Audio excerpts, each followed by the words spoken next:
Ready. All right. Hello, and thanks for joining us for a very special interview with one of our Injinji pro athletes, Michael Wardian. I'm Isabella, aka Izzy B, the team manager here at Injinji, and I'm super pumped to be able to chat with a top-notch athlete that I follow every day, not to be a stalker, not just for all the challenges he's up to, but I also follow his two dogs, Rosie and Bash, to see what they're up to as well. So if you don't follow Rosie and Bash on Instagram, I highly recommend you do. So Mike is not just an ultra runner who races on the trails and mountains, but he's also a well-known road marathon runner with multiple podium finishes, has set world records, including the World Marathon Majors, which was 7 marathons in 7 days. He's held a previous Guinness World Record of running the fastest marathon dressed in an Elvis costume. He continues to challenge himself by participating in the Spartan Games in 2020, and most recently completing the Chicago Marathon, Boston Marathon, and Big Dog's Backyard Ultra Last Man Standing, all which is in a week of each other. So another couple fun facts about Mike is that he's brilliant at playing chess, and he most recently took up the new sport of pickleball. So Mike, thanks for joining us here today.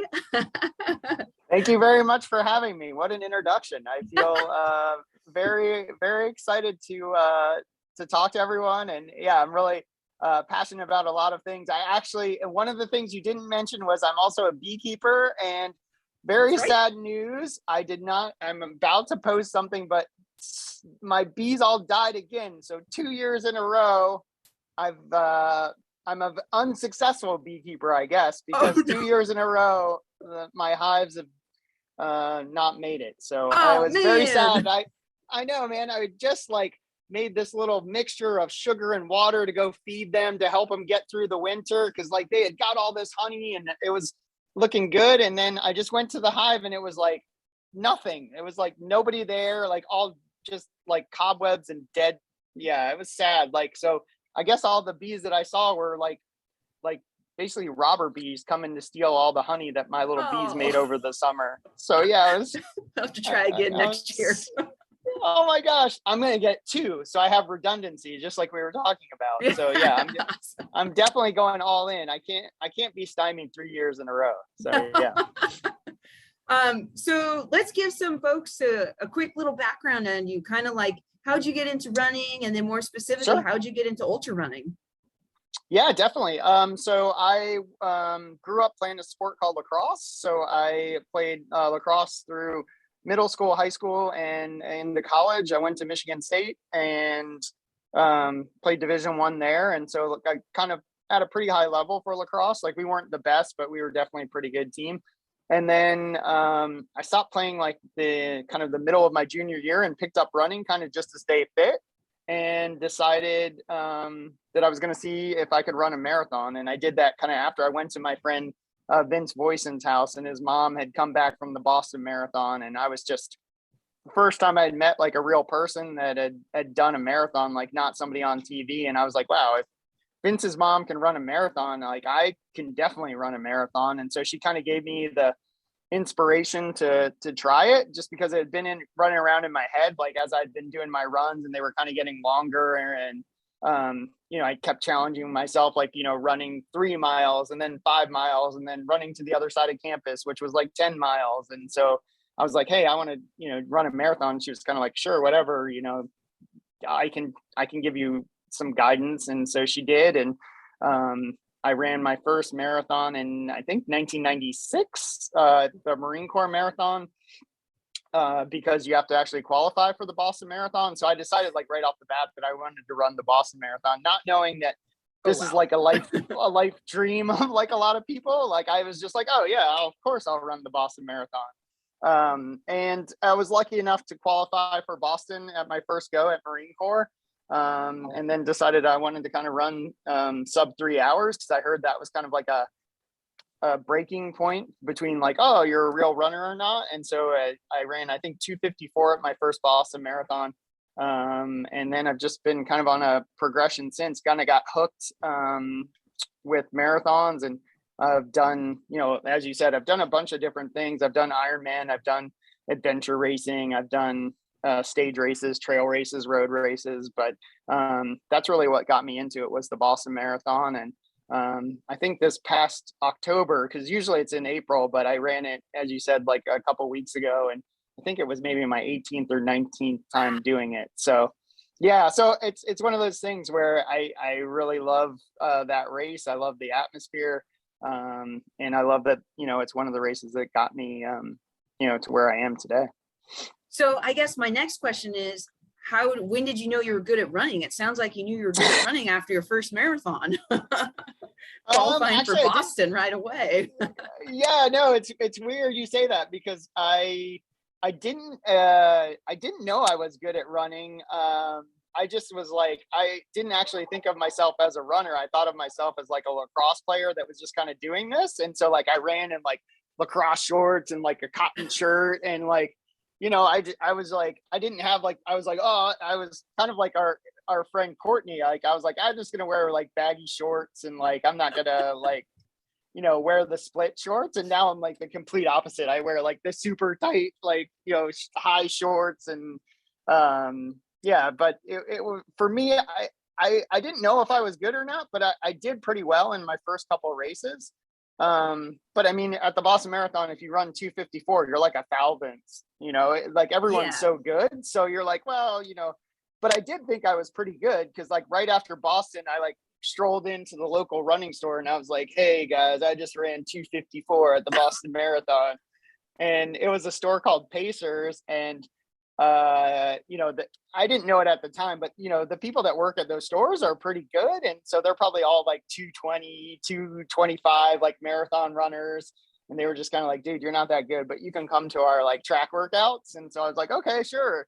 They're like, yeah, you're not good enough to be on the team, but you know, maybe if you come to the workouts, you will be. And you know, within like 6 or 7 months, I ended up beating a bunch of the guys at a race here Ooh. and got on the team. And so I was like, oh, sweet. Like, I thought I had made it, you know? And so that, and it was just little steps like that along the way where, you know, you just set a goal and then try to, you know, do the work that you need to get there.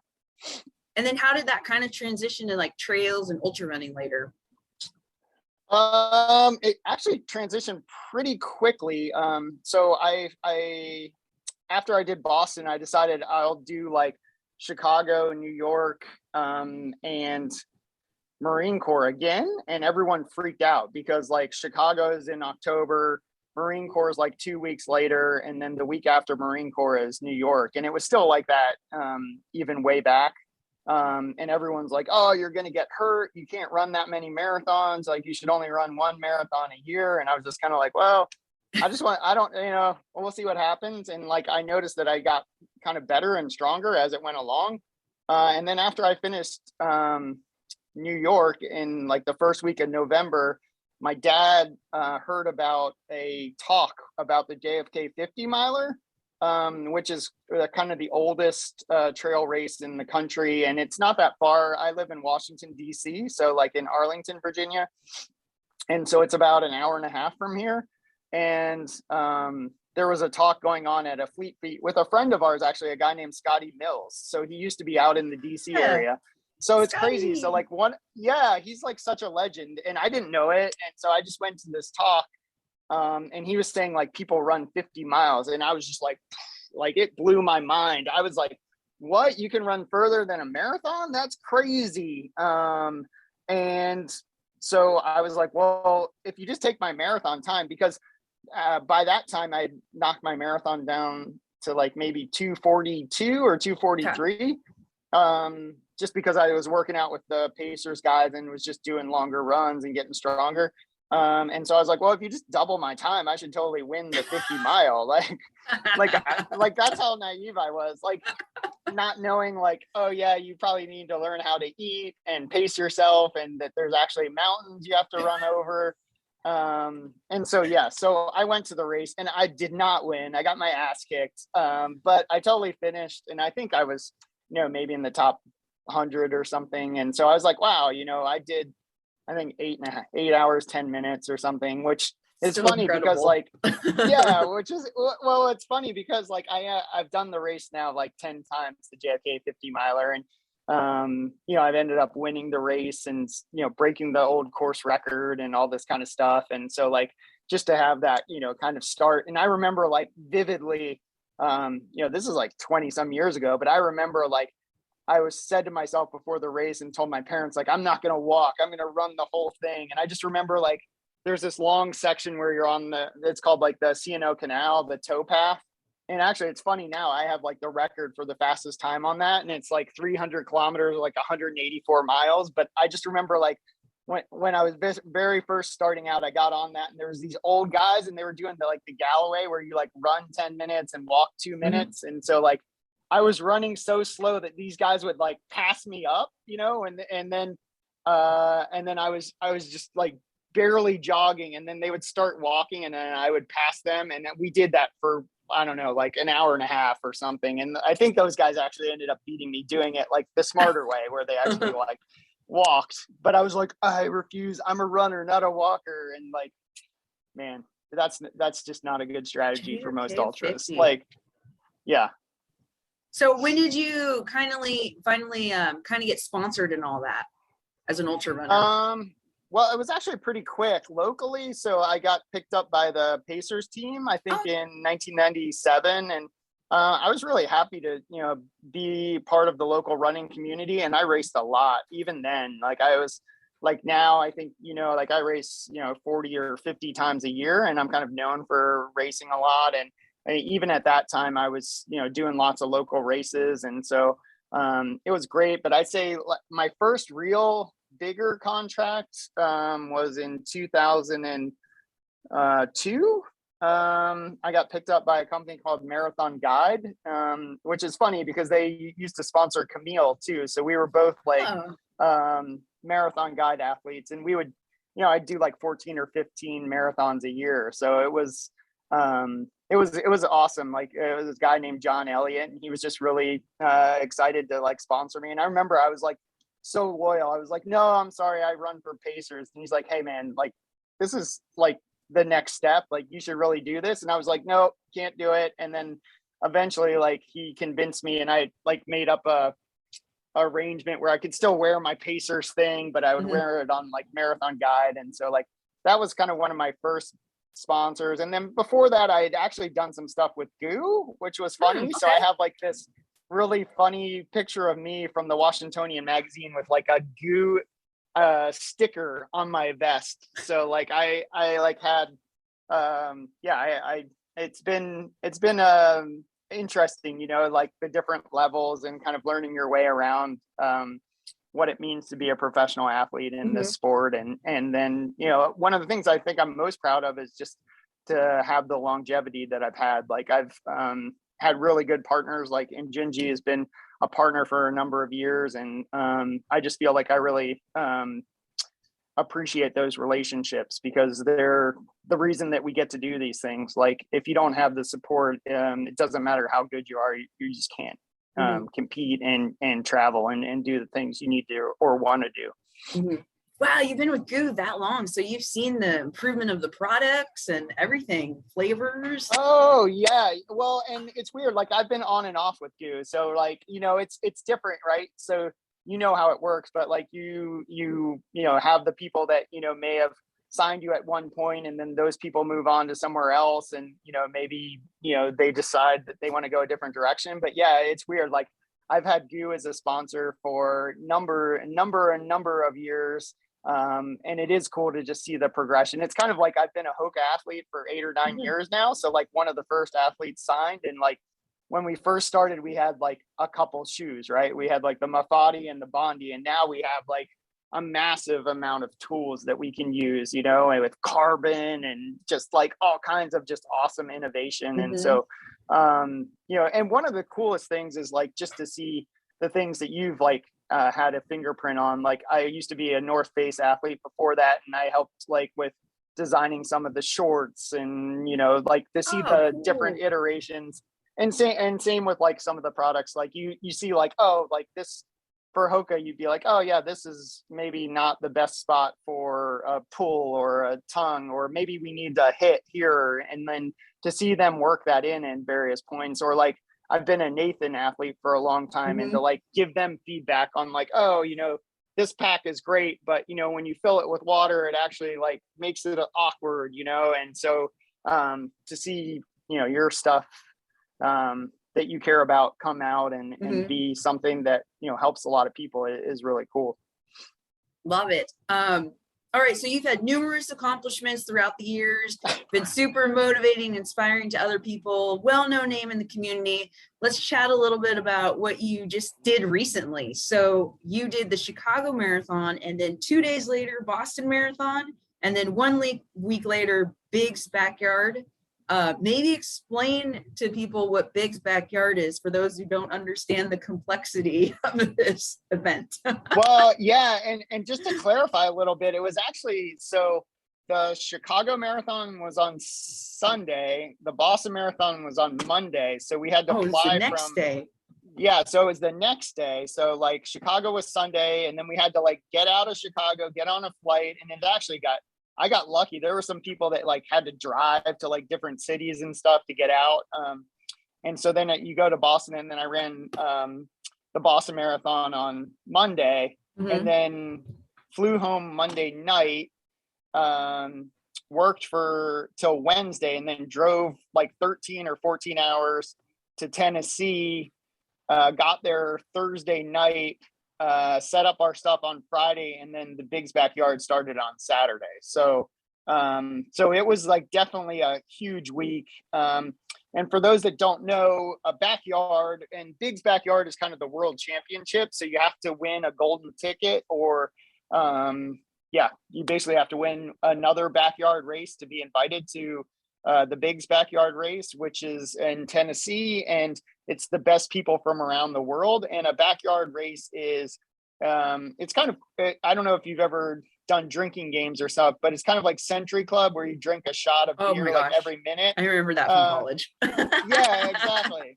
So that's what it reminds me of. And it's like, oh, this seems really easy until it's not. And so the Big's Backyard is kind of a similar idea. You run 4.1667 miles every hour on the hour until everyone quits. And so the reason it's 4.167 miles is because every 24 hours you do 100 miles. So that's what you do. And that includes like all your time for everything.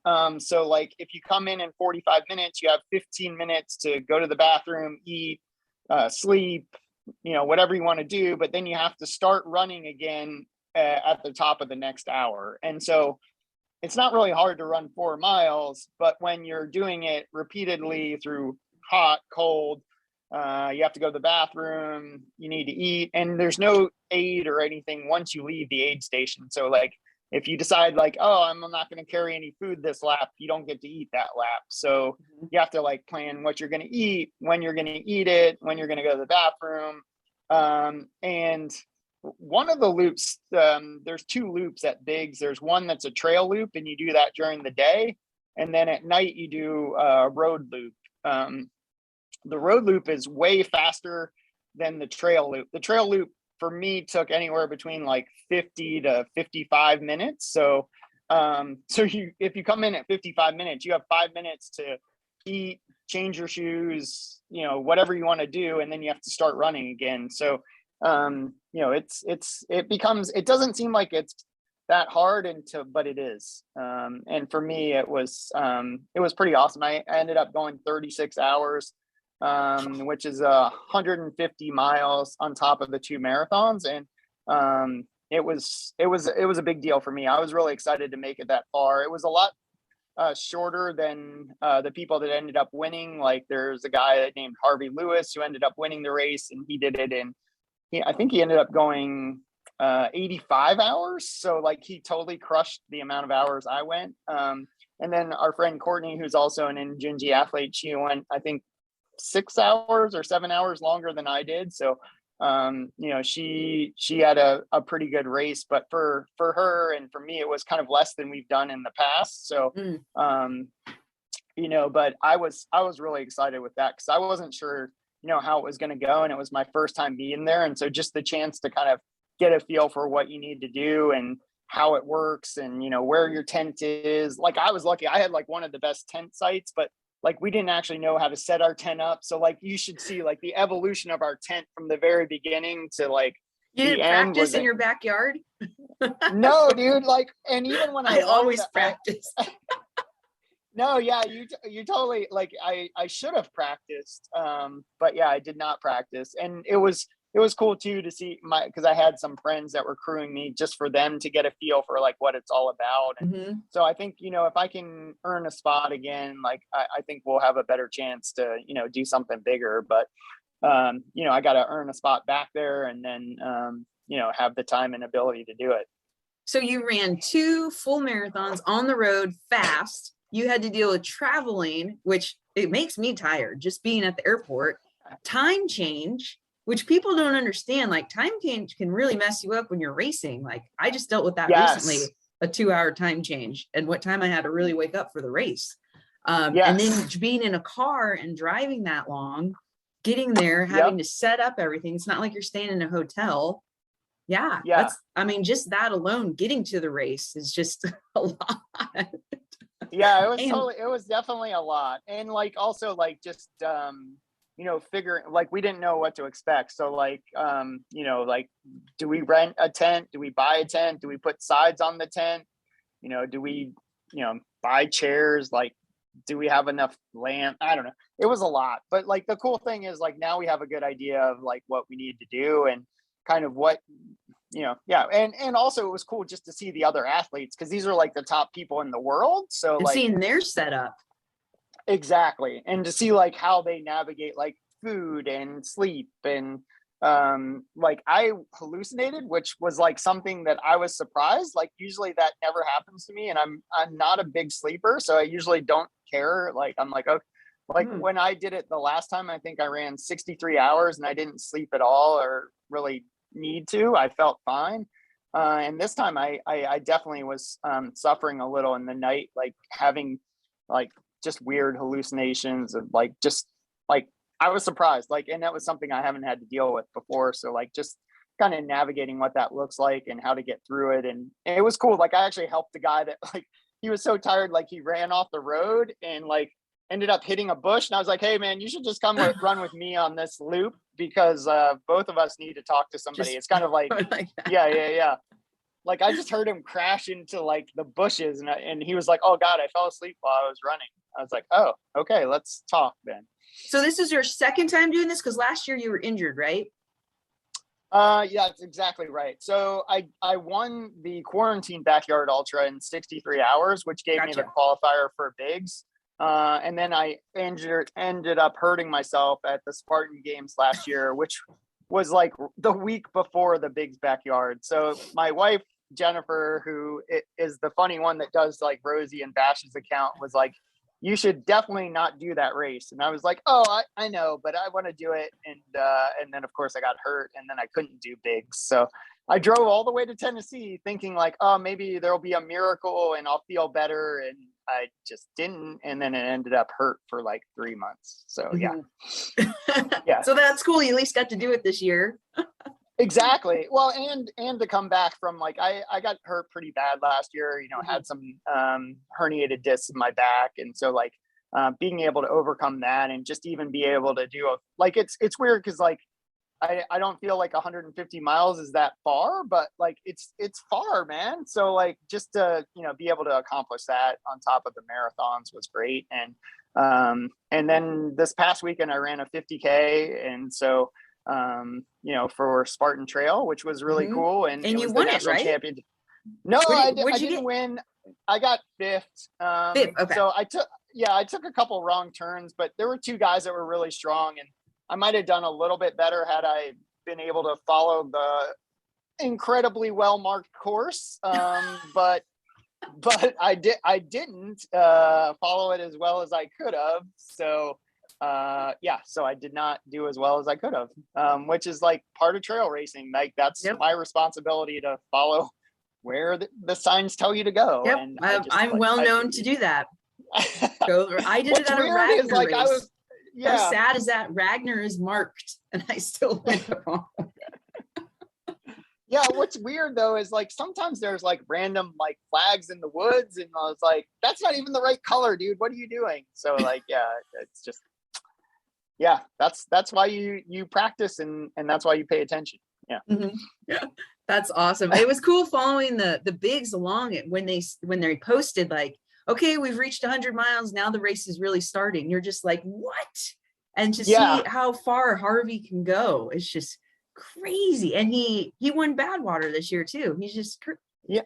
It's crazy. Yeah. It's crazy. Yeah, no, he's having a great year, man. And it was cool for him too, because he's been the person, like they call it the assist, the person who comes in second. And he's been the assist before, and and he's had other times where he, hasn't done as good as he could. And so like it was great for him to get that win, and he was focused and determined, and he earned it. So like yeah, kudos to him for having a great race. And it's nice to see good things happen to good people. And you've done this back-to-back racing before. You said you did Chicago, New York, and Boston before. And then for us San Diego folks, didn't you do something crazy in San Diego with the SD50 and rock and roll? Like, oh yeah, tell us about that for us San Diego fans. Yeah, for the San Diego people. No, I think I actually ran the San Diego 100-miler. 100-mile, that's what, yeah. And I won the solo division. I think I came in 4th overall. I actually had a pretty good race. I got a little smoked in the canyon in the middle of the day. Like I was dumb. Like I just went way too hard in that little section, and it ended up costing me a bit. But then and you I found out I too, right? You slept during that race? Oh, that's almost. The rumor. I stayed. No, I think I stayed at the mile 80 aid station for like an hour, like just trying to get myself back together. And I don't know if I slept, but I definitely laid down. And then I couldn't find tea, and I think I ended up drinking some coffee, and which is funny because I don't drink coffee, but I was like, I need something. And then I just flew, and I ended up catching like, I don't know, 7 or 8 people, and ended up 4th overall. And then I felt like empowered, and so I heard that the San Diego, my buddy Steve that I was with, he's like a videographer, and he does like a bunch of stuff with Ironman and whatnot, and he's friends with the guys at Rock and Roll, and so am I, because I've done so many of their races. And I was like, oh wait, the San Diego 100 is the same weekend as Rock and Roll half, and they're like, yeah. And I was like, oh man, it'd be awesome if I could run. And so I was able to get a bib kind of last minute and jumped in. And I was like the only guy taking aid at the first aid station. I was like, give me all the water. You're hungry. Like, yeah, I was like hungry and thirsty. And I think actually somebody was able to find me a massage on Saturday afternoon after the San Diego race. So yeah, it was quite cool to be able to do the double there. And I ended up doing pretty well, I think, actually. I think like 116 or 118 or something. So not terrible, having run a 100-miler the day before. Are you going to come back to San Diego and do any more races here? The people want to know. I would love to. Yes. There's there is definitely room for that. I mean, next year my big thing is I want to run across the country. So like, and I think I'm going to probably start that in San Francisco, but anytime I get a chance to go to San Diego, I will definitely accept that opportunity. So yeah, I would love to come back. And so if you see anything good out that way, let me know. Yeah, definitely. And Injinji still sponsors the SD100 race. So it'd be cool to have all you guys out there. You can, Scotty Mills will be out there. Oh yeah, well, and working it, volunteering. I don't think he's the race director anymore. No, I think they he just helps over. all the time. Yeah. He's awesome. All right, cool. So kind of just some basic lifestyle questions as we kind of finish up here. People have kind of asked this a lot, like, how do you get out of the pain cave when you're at a low during these races? Because I know you experienced that recently with Hard Rock, and you came back. Oh. Man, that was I think I wrote you like oh my god, it was like a 20-page email. Like it was it was crazy. Like I really haven't had an issue like that, and I've had some races where I haven't finished, but I don't think I've ever felt that bad and been able to rally and finish. So for those of the people in the audience that don't know, Hard Rock 100-miler is a race in the San Juan Mountains of Colorado. Absolutely spectacular. If people haven't been out there, it's well worth the the trip, and it is a little over 100 miles with a little over 33,000 feet of elevation gain. So you're going over some pretty big mountains, and the whole race is between 7,000 and like 14,000 feet, but the majority of the race is above 10,000 feet. And so, as I said earlier, I'm from Washington, D.C., which has an elevation of about maybe 10 feet. And for most of the summer, we were living at Rehoboth Beach in Delaware, which is an elevation of 0 feet. So like we were like right at the ocean. And so I think I was joking with somebody, but I did a couple of training runs with my buddy Brandon from Dewey Beer Company. Shout out to them. But like, I think we did a 20 miler in the middle of the night because I was like, hey, I need to get some night running. And he was doing the Run Rabbit Run 100 miler. Mm-hmm. And I think in 20 miles, we got 40 feet of elevation gain. So like that's just unheard of. Like you couldn't do that, I don't think, in San Diego if you tried. Like you would definitely get that in the first couple, miles. So so yeah, coming from sea level, I really suffered with the altitude. And going up one of the biggest climbs at Hard Rock called Handy's Peak, I actually like you were saying, I laid down on the trail and like people were like stepping over me. And I was like, oh my God, if I could just call my mom and have her come and get me right now, I would have totally done that and been like, okay. But eventually I rallied and got to the next aid station. I think it took me, I don't know, close to like 2.5, 3 hours to go like 5 miles or something. And I got there and I was actually planning to drop out. I was looking for the aid station person, and luckily my crew was amazing. Shout out to Matt and the team that Matt and Scott and everybody, like they got me right in the head. And I basically just sat in the aid station for an hour and a half, and they like gave me like bites of cracker and like some ginger ale and told me it's not as bad as you think. And like, let's just try to go to the next aid station. And I basically did that for like 17 hours of feeling terrible. And then eventually I felt better. 17 hours. Yeah, it wasn't just a little bit. And it was weird. Like every time I went above like 11,000 feet, I would just like lose all energy. And so, but it was cool. Like eventually my body came around and I kind of got acclimatized to the altitude during the race, which is kind of unusual. Like, and so by the end I was feeling fine and like moving pretty well. And I think I ended up in the top like 40 or 50 at the end, and ended up doing like 34 hours, which sounds pretty terrible as far as like suffering for that long, but it was actually great. Like it was one of the races I'm most proud of, like just to be able to keep going and to get a chance to make it around, because it's like it's a really special race to me. It's kind of like ultras. It's kind of like my Boston. Like it's and I used to think like everybody that they would say like Hard Rock is like super special, and I'd be like, yeah, it can't be that special, but it really is. And like anytime you have a chance to be out there and get a chance to experience the mountains and just a chance to like see everybody, because like that week leading up to it, like I helped like prepare all the aid stations. So like I know how much work goes into it. And I just wanted to make sure I got a chance to see everybody. And then at the end, like I always volunteer. So like, that's all I wanted to be able to volunteer and not, have it be like, oh, because I didn't finish. So like the chance to make it around and like, there's only so many bibs. I think they only give out like 140 or 150 bibs and they get like, a couple thousand, 6,000 people apply or something like. Yeah, it's already at 1,236 applications for next year. I think because the last time I put checked mine in. Yeah. Wait, 12,000? No, 1,200. 1,236 say, last time I checked.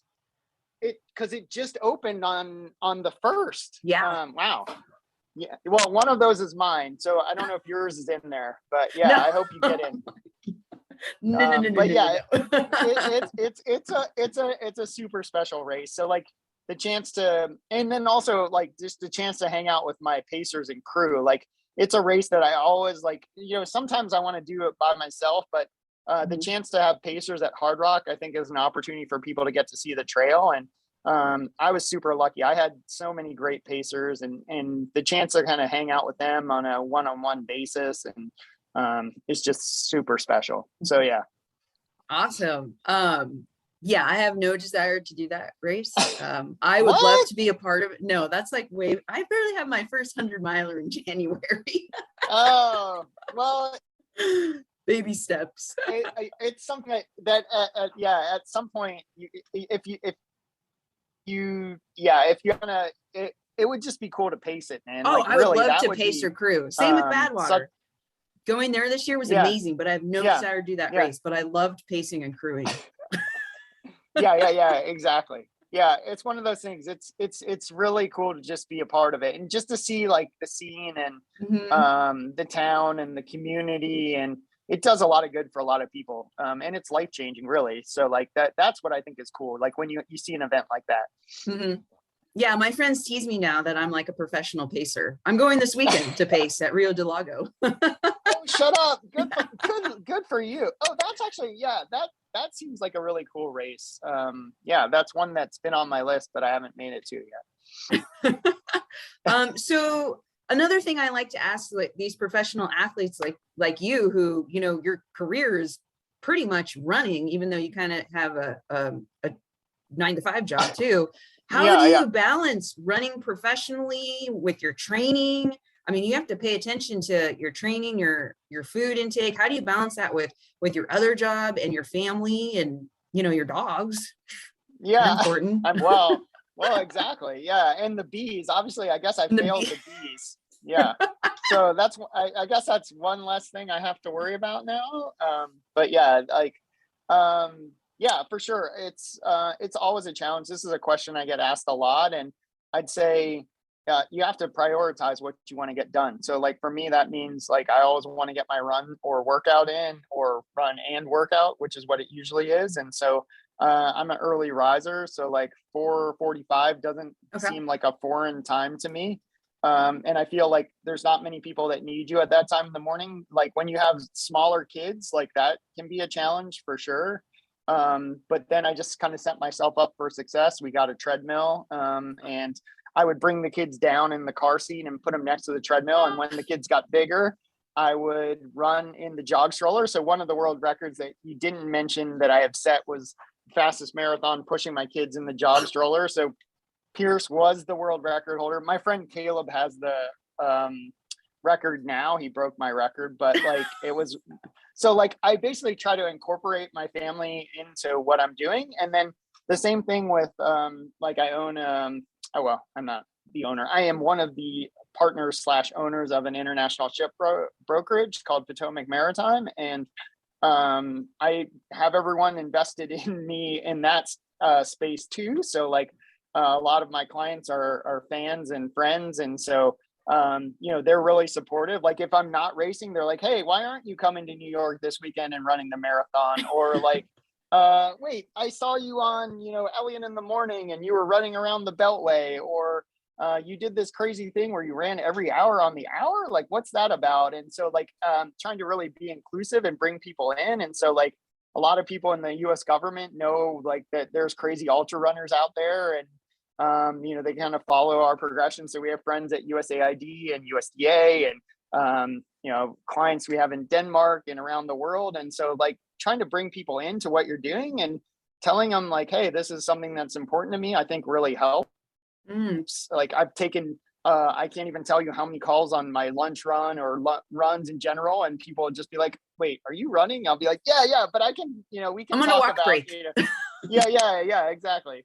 We can talk about whatever you need. And so always being accessible, and then making it a priority. And so like our family has come with me all over the world, and the kids are Pierce is 15 and Grant's almost 13, and I think they've been to 28 countries around the world, and they only need 2 more continents. So they need South America and Antarctica. So next year we're going to go to South America, and then hopefully Antarctica. So and they've been part of what we're doing. And so like trying to make everybody as much a part of it as you can, but also like honoring your obligations, and sometimes if it's a crap day at work and you're like one of my ships at one point, like there's a famous movie with Tom Hanks called Captain Phillips, and that Mm-hmm. ship, the Maersk Alabama, was actually a ship that our company had chartered. And so like I'd just gotten back from the Marathon des Sables, and a bunch of people were calling saying like, hey, your ship got hijacked. And I thought they were kind of messing with me because I'd been gone for like 2 weeks, and they're like, no, this is real. And when that happens, like, okay, like I got to make sure that everybody's safe, and I got to shift it focus. And so like being flexible with your training, but also getting it in when you can, and making yourself like I would commute to and from work. And so like trying to be as efficient as possible with your time is really important, I think. And you spend a lot of time on social media. You talk to your fans all the time, like very active with the community.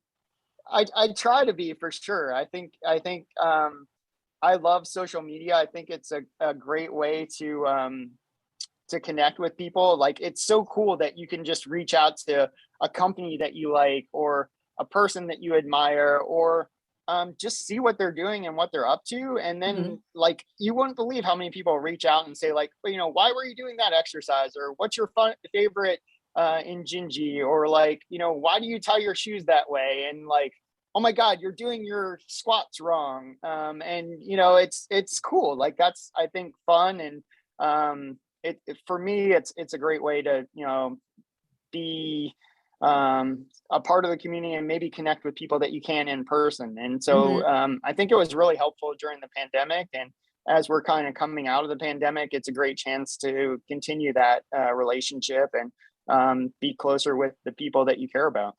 And then it's cool to meet them in person later too. I don't know if you've ever met them in later. Yeah, that's been really cool. Like, I got to meet Mike McKnight in person finally this year at Moab. I was like, oh, dude, this is so weird. Cool. I feel like we're best friends already though.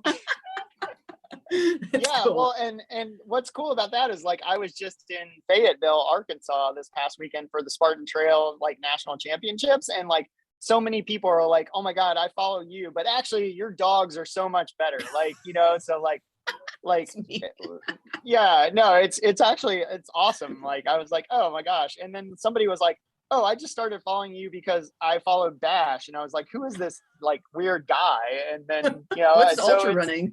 Yeah, exactly. So like, it's pretty cool just to be able to connect with people. And you're right. Like, people have a really good idea of what you've been up to. So it's almost like you've been caught up and you're like already friends, and you have like talking points. And so like, it gives you a chance to start a conversation from a different point. You don't have to do all the preamble stuff. So like, I really enjoy it. And yeah, I've met so many great people through social media, and I hope to continue. Like, I really want to continue that on my journey across the country, and hope people can come out and join for a day or a couple days, or help out in different points. And so, yeah, I really like it to be kind of Forrest Gumpy style, where like, if people want to come and be a part of it, cool. And if they don't, then I'll just kind of run by myself. Yeah, that was kind of like the next thing I wanted to get into. So what's next for you? You have this goal next year to run the entire United States, starting in San Francisco, and then you're kind of figuring out the end area. And doing it through what time? And yeah, man. So I want to do it. It's actually funny. I have it on a little Post-it, man, because that's how you make things real. Yep. So Transcon. Yeah, so I've got it May, June, and maybe July, depending on how fast I can move. And then starting in San Francisco, following Route 50. So it's kind of like called America's Loneliest Highway. And it's pretty awesome because I actually live on Route 50.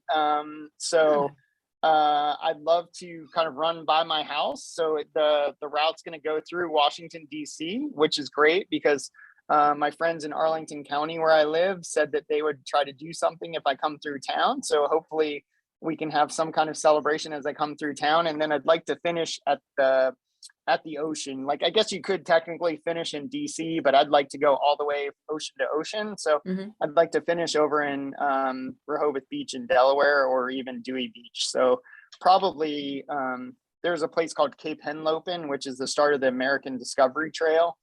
So I'd like to go there, and then it's maybe 8 or 9 miles down to Dewey Beach. And that's kind of like where we take the dogs, and one of our favorite places. So yeah, I'd like to maybe finish at the beach in Dewey and have the dogs and dip my feet in the ocean and yeah, just And be that's where the done. brewery is, right? Dewey Brewery? Yeah, exactly. Yeah, Okay. my So friend yeah, you Brandon. can celebrate Yeah, at the brewery when you're done.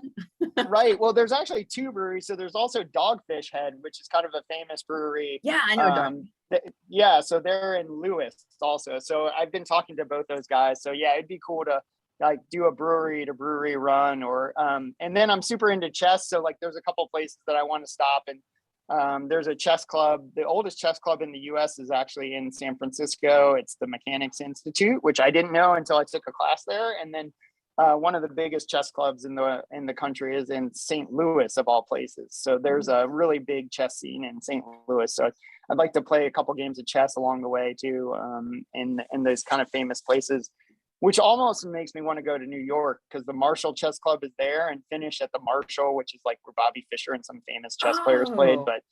And I'm a member there too. And so it would be cool, but that would add like an extra 220 miles or something to the trip. So like, and yeah, and really, I want to finish before my son Pierce's birthday, which is July 11th. So, so yeah, so I kind of I have a deadline. Like, hopefully I can, I feel like everyone I've talked to says like at some point you're going to have issues. And so like, it's just kind of navigating those issues and moving as quick as I can. But yeah, I think it'll be great.